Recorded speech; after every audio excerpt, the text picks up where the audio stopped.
Hi hello எல்லாருக்கும் வணக்கம். இந்த வீடியோவில் நம்ம என்ன பார்க்க போகிறோம் பார்த்தீங்கன்னா, பகவத்கீதையில் இருக்கக்கூடிய ஃபர்ஸ்ட் ஸ்லோகன் தான் இந்த வீடியோவில் நம்ம பார்க்க போகிறோம்.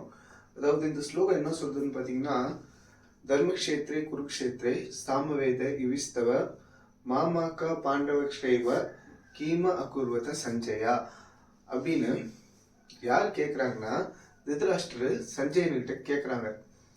என்னன்னா, தர்மக்ஷேத்திரமான குருக்ஷேத்திரத்துல என்னுடைய மகன்களும் பாண்டுவின் மகன்களும் போர் புரியும் விருப்பத்துடன் ஒன்று கூடியிருக்காங்க. அந்த இடத்துல அவங்க என்ன பண்றாங்க அப்படின்னு பார்த்து சொல்லு அப்படின்னு சொல்லிட்டு கேட்கிறாரு. யாருன்னா திருதராஷ்டிரர் சஞ்சய் கிட்ட கேட்கறாங்க. அப்படி கேட்கும்போது என்னத்துக்காக கேட்கறாங்கன்னு பாத்தீங்கன்னா, திருதராஷ்டிரருக்கு தன்னுடைய தம்பி மகனான பாண்டுவுக்கு சொத்து பிரச்சனை இருக்கும். இதுல என்னன்னா, தன்னுடைய சொத்தும் தன்னுடைய அதிகாரமும் எனக்கும் என்னுடைய மக்களுக்கும் தான் சேரணும், அதாவது தன்னுடைய மகன்களுக்கு சேரணும் அப்படின்னு சொல்லிட்டு நினைச்சிருப்பார் திருதராஷ்டிரர். அந்த ஒரு பிரச்சனை தான் இப்போ போரா முடிஞ்சிருக்கும். இப்ப இந்த போர் இருக்கு இல்லையா, அந்த போர் நடக்கும்போது அது ஒரு குருக்ஷேத்திரம் அப்படிங்கிற ஒரு இடத்துல நடக்கும். இந்த குருக்ஷேத்திரம் என்னன்னு பாத்தீங்கன்னா, ஒரு தர்மத்துக்குண்டான ஒரு இடம். அது ஒரு நல்வழியில போறாங்க பாத்தீங்களா, அவங்களுக்கு தான் அந்த இடம் சாதகமா இருக்கும். அதனால திருதராஷ்டிரருக்கு என்ன ஆகுதுன்னு பாத்தீங்கன்னா, பயம் எடுக்க ஆரம்பிக்குது. ஒருவேளை அந்த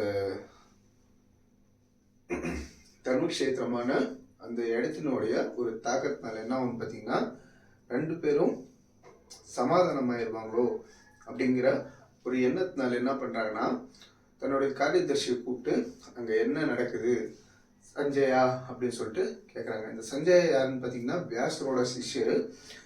வியாசர்னால அவர் ஒரு வர பெற்றிருப்பாங்க. அதாவது ஒரு இடத்துல இருந்து இன்னொரு இடத்துக்கு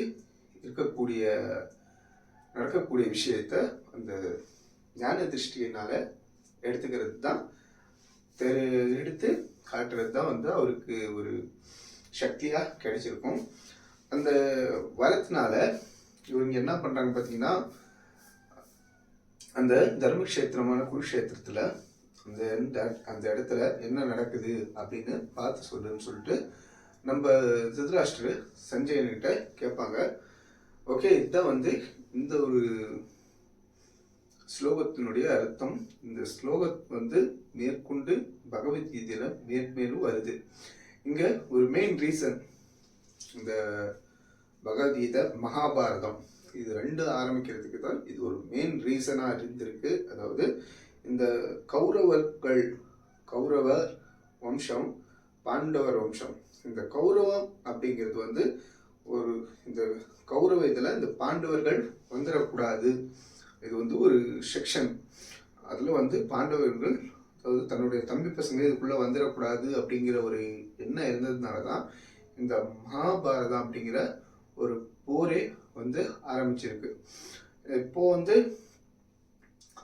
இந்த மகாபாரதத்துல, அதாவது பகவத்கீதையில மொத்தம் நிறைய ஸ்லோகங்கள் இருக்கு. இந்த ஸ்லோகங்கள் மெயினா யார் யார் நடக்கும்னா, சஞ்சயன் நடுவுலையும் திருதராஷ்டிரர் நடுவுலையும் தான் நடக்கும். இங்க என்ன நடந்துட்டு இருக்கு, என்ன ஆகுது அப்படிங்கறத பேச்சுவார்த்தை மூலியமா எப்படி கொண்டு போனாங்க, என்ன சொன்னாங்க, என்ன யார்கிட்ட சொன்னாங்க அப்படிங்கிறது தான் இந்த ஃபுல் டோட்டல் பகவத்கீதையிலையும் இருக்க போகுது.